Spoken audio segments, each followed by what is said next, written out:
Be faithful even to the point of death, and I will give you the crown of life. I love that passage.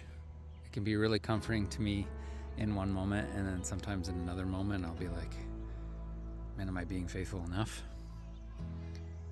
That's a tough question, one I wrestle with a lot. Am I being faithful? We think about that in marriage. You be faithful to your spouse, which means you love her and you spend time with her and you treat her as your spouse. For me, my wife, the only one who gets that position. That's how I be faithful. But when it comes to being like faithful in your job or faithful in your roles, that's an active thing, right? Like that's something you got to keep on doing. So then the question is, am I still faithful? Am I still being that person? Am I actively enough?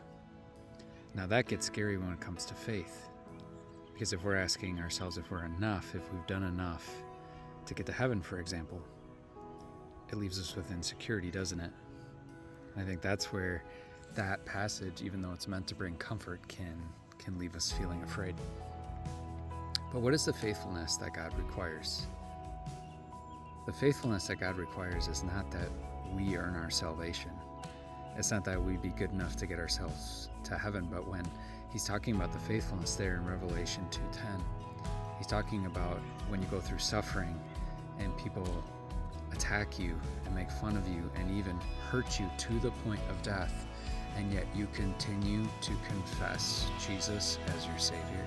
You continue to rely on God even when it seems like it's foolishness, even when you continue to trust that God's got a plan, even though it looks like he doesn't, and everything's going the wrong way, and even to the point of death, like you're about to die, and even then you're still willing to confess that even if I lose everything in this life and my skin and my flesh may fail, like Job says, I know that my Redeemer lives. I still believe in Jesus. I still trust in him as my Savior.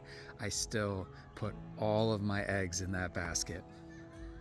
That's what that passage really means, and that's why it's comforting. It says, be faithful even to the point of death, and I will give you the crown of life.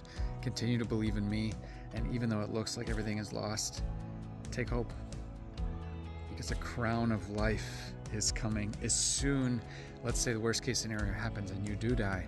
As soon as that happens, where are you? You're before the Lord, and Jesus himself puts a crown on your head. Because you deserved it, because you did everything and you needed to do that? No, because Christ has earned that crown for you, and he loves you, and he's faithful to you. So be faithful, even to the point of death, to Jesus. And know that as soon as we cross, whenever that is, and as soon as we see the culmination of God's plan, or as soon as Jesus returns, it all makes sense. Like, I knew he had it. I knew he had everything under control. And I'm so glad I kept the faith and endured and put my faith in him. So be faithful, even to the point of death, and Jesus will give you the crown of life.